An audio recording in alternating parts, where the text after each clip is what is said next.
ವಿಸ್ತರಣೆ ಮಾಡ್ತಿದ್ದಾರೆ, ಇದ್ರ ಬಗ್ಗೆ ಏನ್ ಹೇಳ್ತೀರಿ? ತಡೆಗಟ್ಟಬೇಕು ಸರ್. ಈಗ ನಾವು ರೈತರ ಪರ ಈಗ ದೊಡ್ಡ ದೊಡ್ಡ ಭಾಷಣಗಳು ಬೊಬ್ಬೆ ಹೊಡಿತಾರಲ್ಲ ವೇದಿಕೆಗಳಲ್ಲಿ, ನಾವು ಸರ್ಕಾರಗಳು ನಾವು ರೈತರ ಪರ, ರೈತರೆಲ್ಲ ನಮ್ಮ ಮನೆ ಮಕ್ಕಳು, ನಾವು ಅವ್ರ ಮನೆ ಮಕ್ಕಳು, ನಮ್ಮ ಅಪ್ಪನವ್ರು ಅವರೇ ಅಂತ ಹೇಳ್ತಾರಲ್ಲ, ಅವ್ರು ಇದ್ರ ವಿರುದ್ಧ ಮಾತಾಡಬೇಕು ಸರ್. ರೈತರು ನಾವು ಎಲ್ಲಿ ಅನ್ಯಾಯ ಮಾಡ್ತಾ ಇದೀವಿ, ರೈತರನ್ನ ಮೂಲೆ ಗುಂಪು ಮಾಡ್ತಾ ಇದೀವಿ, ರೈತರ ವಂಶ ನಿರ್ನಾಮ ಮಾಡಕ್ ನಾವು ಹೊರಟಿದೀವಿ ಅಂತ ಅವ್ರು ತೀರ್ಮಾನ ಮಾಡಿ ಇಂಥವೆಲ್ಲ ತಡೆಗಟ್ಟಬೇಕು. ನೀವು 3ನೇ ಹಂತದ ಶುದ್ಧೀಕರಣ ಮಾಡಿದ್ಮೇಲೆ ಕೆರೆಗಳು ವಿಸ್ತಾರ ಆದ್ರೂ ಮಾಡ್ಕೊಳ್ಳಿ, ಇಲ್ಲಿ ಏನಾದ್ರೂ ಮಾಡ್ಕೊಳ್ಳಿ. ಇದನ್ನ ಈ ಬಜೆಟ್ ಅಲ್ಲಿ ಒಳಗಡೆ ಇವರು ಮಂಡಿಸದೆ ಹೋದ್ರೆ ಚಿಕ್ಕಬಳ್ಳಾಪುರ ಜಿಲ್ಲೆಯಾದ್ಯಂತ ಜನ ಸೇರಿಸಿ ಉಗ್ರ ಹೋರಾಟ ಮಾಡೋದಂತೂ ನಾವು ಯಾವುದೇ ಕಾರಣಕ್ಕೂ ತಪ್ಪಿಸೋದೇ ಇಲ್ಲ. ಬಜೆಟ್ವರೆಗೂ ನಾವೆಲ್ಲರೂ ಕೂಡ ರೈತರಾಗಿರ್ಬೋದು, ನಾವಾಗಿರ್ಬೋದು, ನಮ್ಮ ಚಿಕ್ಕಬಳ್ಳಾಪುರ ಜನತೆ ರೈತರಾಗಿರ್ಬೋದು, ಎಲ್ಲರೂ ಕೂಡ ಕಾಯ್ತೀವಿ.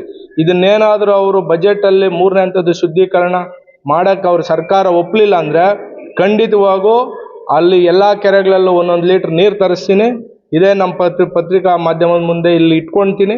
ಪತ್ರಿಕಾ ಮಾಧ್ಯಮದ ಮುಖಾಂತರ ಅವ್ರ ಮನೆಗೆ 1 ಲೀಟ್ರ್ ಕಳಿಸಿ ಅವ್ರನ್ನ ಕುಡಿಯೋ ಅಂಥ ಕೆಲಸ ಮಾಡಿಸ್ತೀವಿ. ಖಂಡಿತ ಈ ಕೆಲಸ ಮಾಡೇ ಮಾಡ್ತೀವಿ. ದಯವಿಟ್ಟು ಇದನ್ನು ಅರ್ಥ ಮಾಡಿಕೊಂಡು ನೀವು ಈ ಕೆಲಸವನ್ನು ಬೇಗ ಆದಷ್ಟು ಶೀಘ್ರ ಬಜೆಟಲ್ಲಿ ಇಟ್ಕೊಂಡು ಇದನ್ನ ಪರವಾಗಿ ನೀವು ಕೆಲಸ ಮಾಡೋಂಥ ಕೆಲಸ ಮಾಡಬೇಕು ಸರ್. ಎಚ್ಎನ್ನಲ್ಲಿ ನೀರು ಕೇವಲ ರೈತರಿಗೆ ಮಾತ್ರ ರೋಧನೆನಾ, ಇಲ್ಲ ಬೇರೆ ವ್ಯಕ್ತಿಗಳಿಗೂ ಇದೊಂದು ಅಪಾಯಕಾರಿ ಸೂಚನೆನಾ?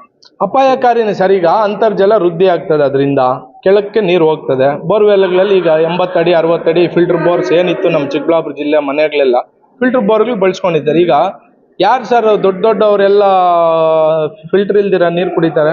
ಅದು ಯಾವ್ಯಾವ ನೀರುಗಳ ಹೆಸರುಗಳು ಸುಮಾರು ಚೆನ್ನಾಗಿದೆ. ನಾವೇನೋ ಬಿಸ್ಲರಿನೋ ಅಕ್ವಾನೋ ಕಿನ್ಲೆನೋ ನಾವು ಕುಡಿತೀವಿ. ಅವರೆಲ್ಲ ಅದು ಯಾವ ಹೆಸರುಗಳವ ಅವೆಲ್ಲ ನಮ್ಗೇನು ತಿರುಗೋದಿಲ್ಲ, ಯಾಕಂದ್ರೆ ನಾವು ರೈತರ ಮಕ್ಕಳಾಗಿ ಅವೆಲ್ಲ ನಮ್ಮ ಹೆಸರಿಗೆ ಬರೋದಿಲ್ಲ.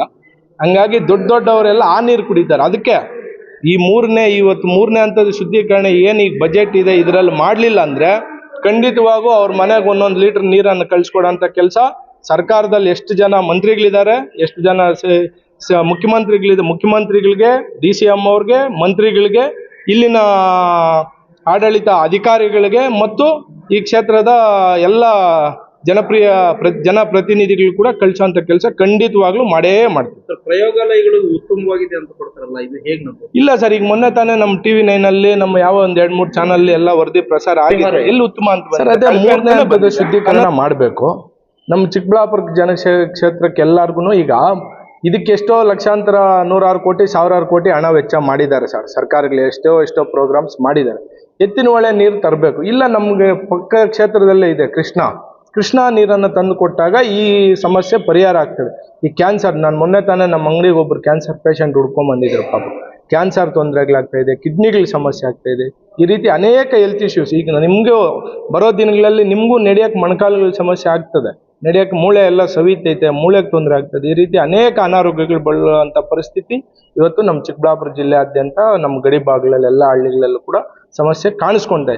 ಈಗ ಹಿಂದೆ ಕ್ಯಾನ್ಸರ್ ಬಂದಿದೆ ಅಂದರೆ ಯಾರೋ ಫ್ಯಾಮಿಲಿಯಲ್ಲಿ ಯಾರಿಗೋ ಬಂದಿತ್ತು, ಇದ್ರ ಪರವಾಗಿ ಪರಂಪರೆಯಿಂದ ಇವ್ರು ಕ್ಯಾನ್ಸರ್ ಬಂದಿದೆ ಅಂತ ಕ್ಯಾನ್ಸರ್ ಅಂಶ ಪತ್ತೆ ಆಗ್ತಾಯಿದೆ. ಈಗ ಹೊಸದಾಗಿ ಕ್ಯಾನ್ಸರ್ ಅಂಶಗಳು ಸುಮಾರು ಮನೆಗಳಲ್ಲಿ ಕ್ಯಾನ್ಸರ್ ಹೊಸದಾಗಿ ಪತ್ತೆ ಆಗ್ತಾ ಇದೆ. ಅದಕ್ಕೆಲ್ಲ ಕಾರಣ ಏನು? ಇದೇ ಕಾರಣ. ಇದನ್ನೆಲ್ಲ ಕೂಡ ಸರ್ಕಾರ ಗಮನ ವಹಿಸಬೇಕು. ಒಂದೊಂದು ಸೊಳ್ಳೆ ನಮ್ಮ ದಪ್ಪ ಇರುತ್ತೆ, ಆ ಸೊಳ್ಳೆಗಳು ಕಚ್ಚಿದಾಗೆಲ್ಲ ಏನಾಗ್ತದೆ? ಆರೋಗ್ಯ ಹೆಚ್ಚು ಕಡಿಮೆ ಆಗ್ತದೆ. ಇದನ್ನು ಆದಷ್ಟು ಬೇಗ ಶೀಘ್ರ ತಡೆಗಟ್ಟಿ ನಮ್ಮ ಸುಂದರ ಚಿಕ್ಕಬಳ್ಳಾಪುರ ಏನು ಹಿಂದೆ ಆರೋಗ್ಯ ಕ್ಷೇತ್ರ ಅಂದರೆ ಹೆಸರುವಾಸಿಯಾಗಿತ್ತು ಚಿಕ್ಕಬಳ್ಳಾಪುರ, ಆ ಚಿಕ್ಕಬಳ್ಳಾಪುರವನ್ನಾಗಿ ಮಾಡಬೇಕು. ಇದಕ್ಕೆ ನಮ್ಮ ಶಾಸಕರು ಕೂಡ ಪ್ರತಿಕ್ರಿಯೆ ಕೊಟ್ಟಿದ್ದಾರೆ, 3ನೇ ಹಂತದ ಶುದ್ಧೀಕರಣ ಮಾಡಬೇಕಂತ. ಅವರು ಕೂಡ ಈಗ ಏನು ಬಜೆಟ್ ಇದೆ ಆ ಬಜೆಟ್ ಅಲ್ಲಿ ಇದನ್ನು ಇಟ್ಟು ಪ್ರತ್ಯೇಕವಾಗಿ ಇದರ ವಿರುದ್ಧ ಹೋರಾಟ ಮಾಡಿ ಇದನ್ನು ಕಾರ್ಯ ಗೆಲ್ಲುವಂಥ ಕೆಲಸ ಶಾಸಕರು ಕೂಡ ಮಾಡಬೇಕು.